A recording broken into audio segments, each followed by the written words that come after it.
Well, it's a beautiful fall day.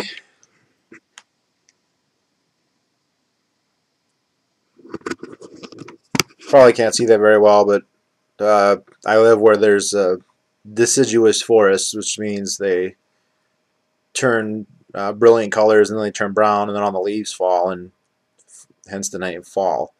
And it's one of those years. It's an election year, and I have to say, I have thankfully paid very little attention to it.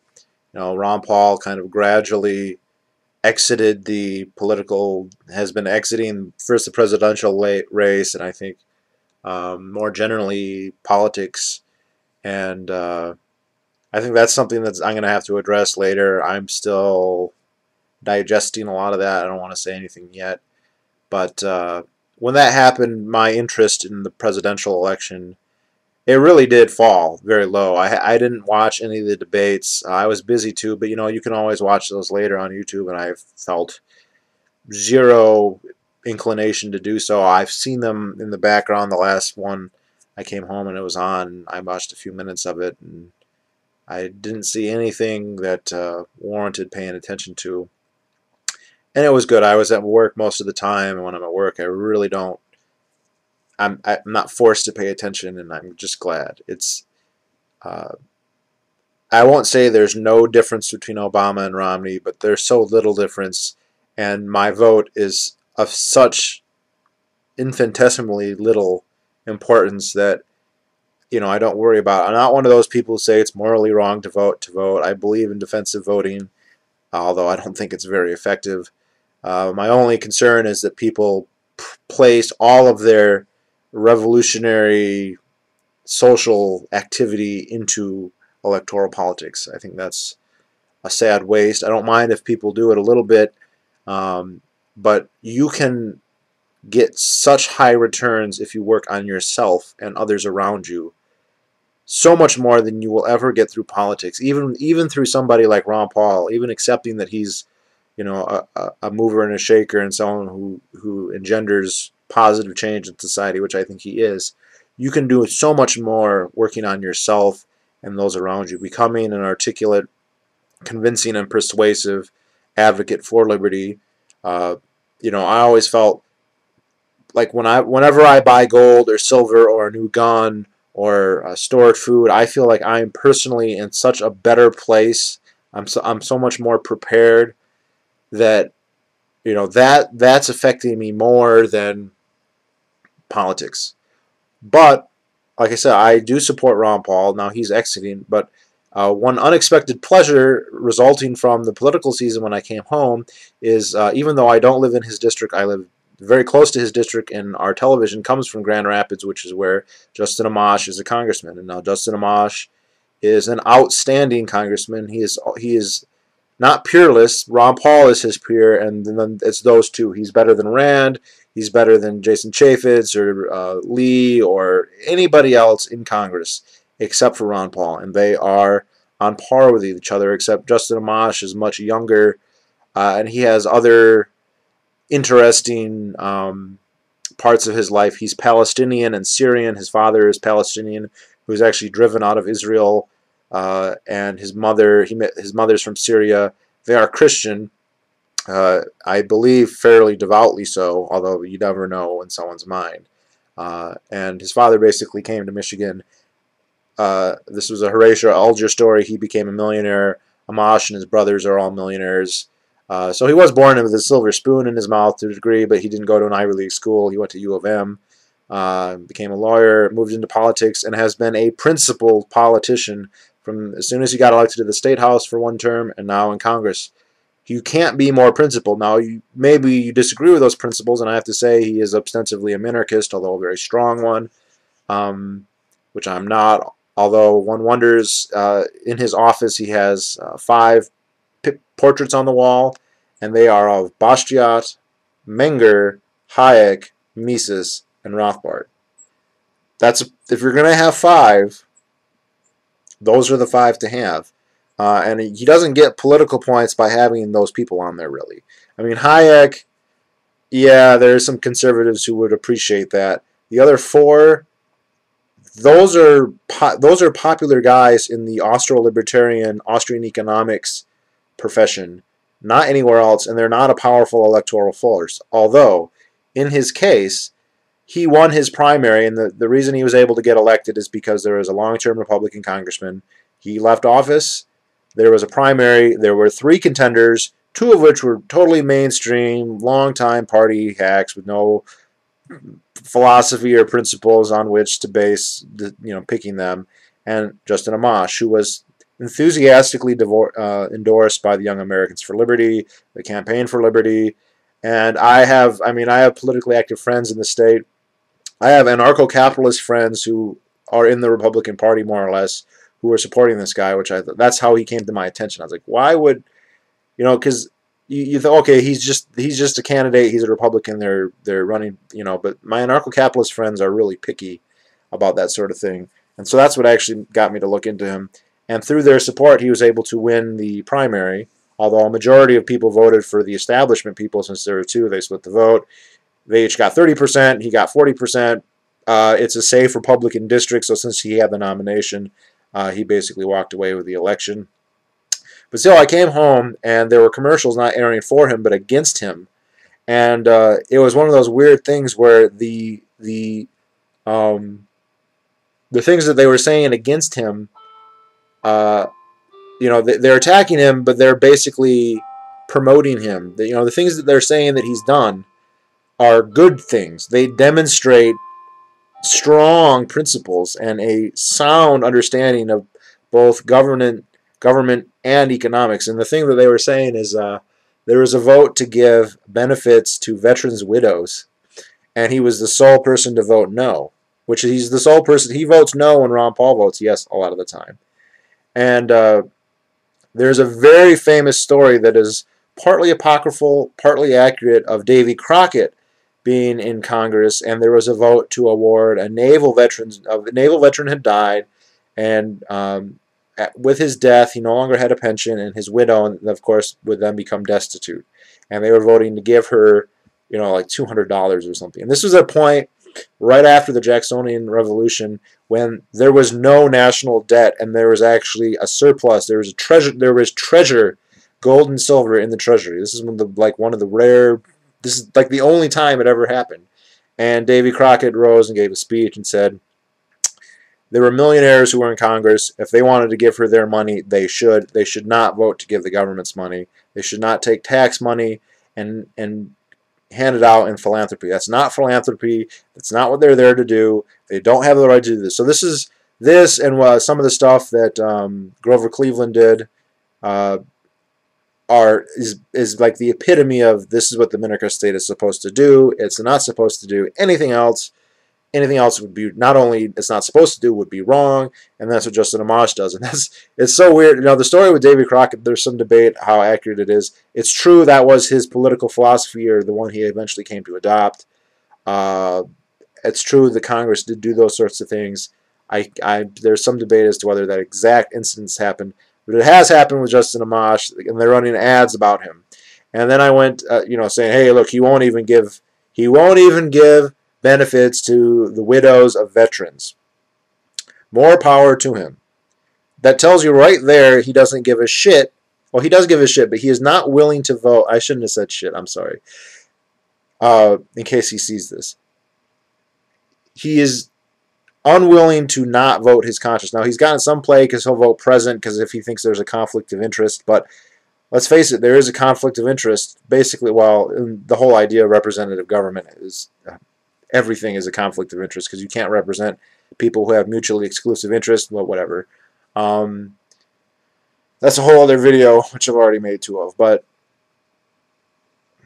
he is willing to do what he considers the right thing in line with his political philosophy, which happens to be, and not that I place extra stock in this, but happens to be the minarchist view of limited government that is roughly analogous to what most of the founders, though certainly not all, had in mind. Yeah, the recognition of the state as having potentially very negative consequences on society if it's not severely restricted, and that there's a strong desire to stay within those those bounds. Now, I realize that's silly. The state's never going to do that.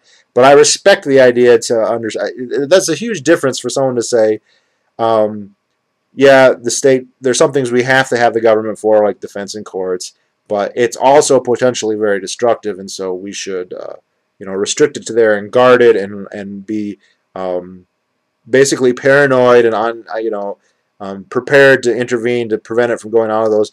And then the other idea, which is government is a panacea, it should have plenary powers to do whatever it wants. It's the primary means by which society is organized.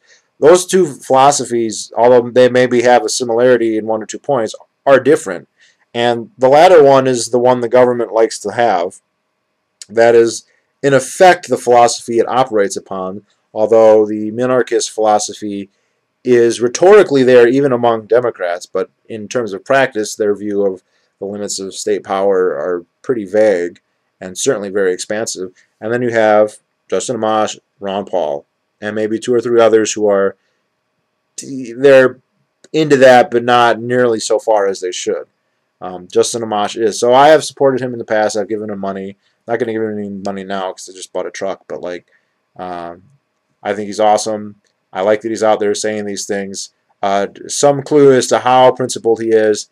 Michigan has a Republican governor and a Republican House, and they had the gerrymander because Michigan lost population. Michigan's been losing population for, I don't know, like 20 years now. Although I heard last year was the first year it didn't lose any.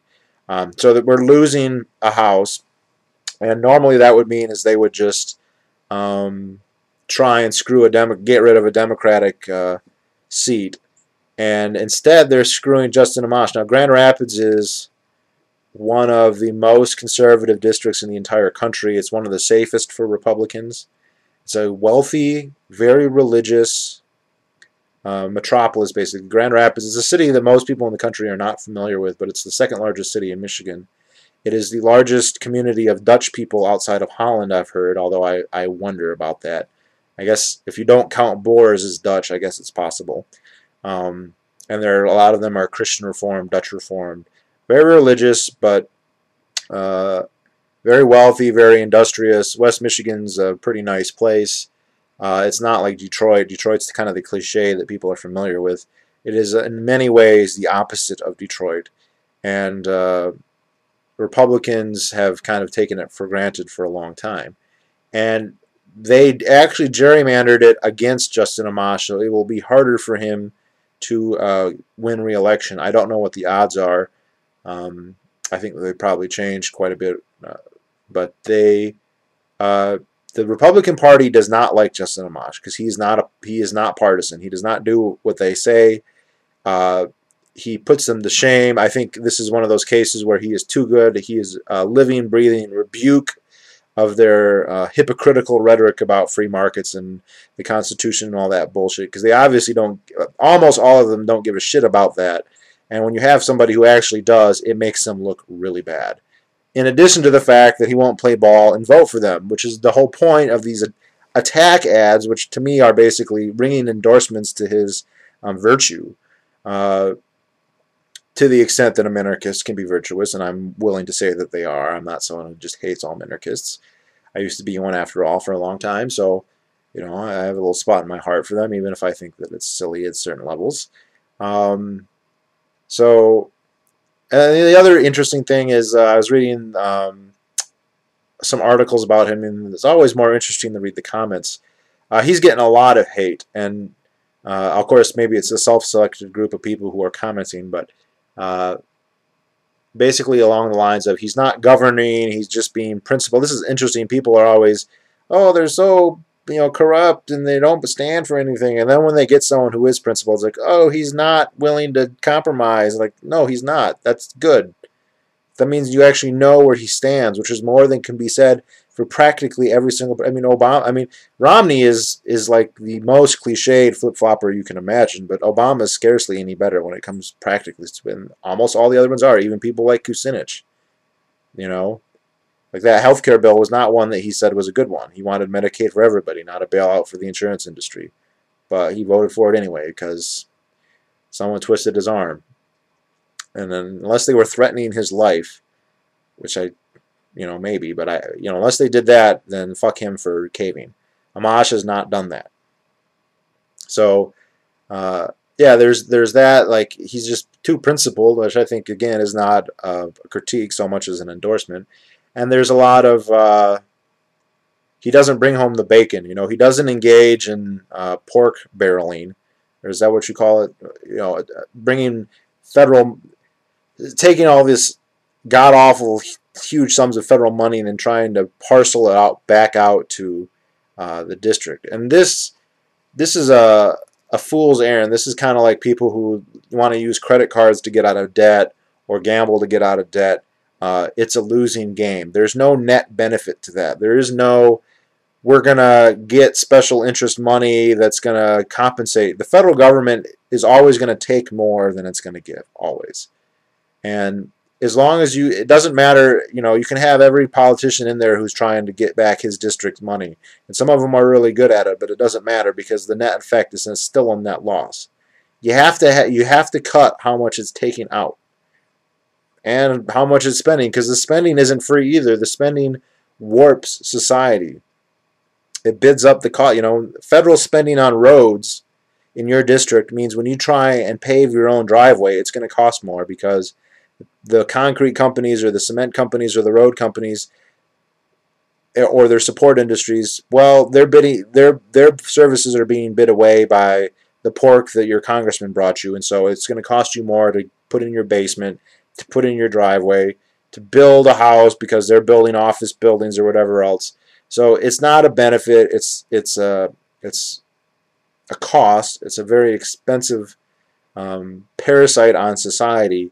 And yeah, it's true that he's not able to really stop how much it's taking out, but if enough of them were there, and I'm not saying this is ever going to happen, but if enough of them were there, that he is the cure. What he's doing is a solution. Now, it's true the dosage isn't high enough, but that doesn't mean you get rid of the, you don't say, well, he's not counteracting the poison. That doesn't mean you just want more poison then. I think that the people who are criticizing him are ignoramuses, as are most of the, as is most of the population when it comes to politics and economics. I'd like to see him win. I don't see him as, leading some kind of legislative crusade against the government. He's been pretty good on civil liberties and war. He's been really good on civil liberties. He's been pretty good on war.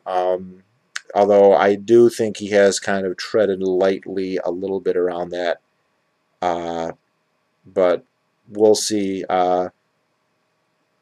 He's pretty outstanding when it came to criticizing Libya. One of the only people who really did that in an outstanding way. So that was kind of cool, coming home and seeing anti-Justin Amash commercials. Which to me were like, oh, well, that's the person I want to vote for then. But he's not in my district, so I guess I can't. So, all right, that's it.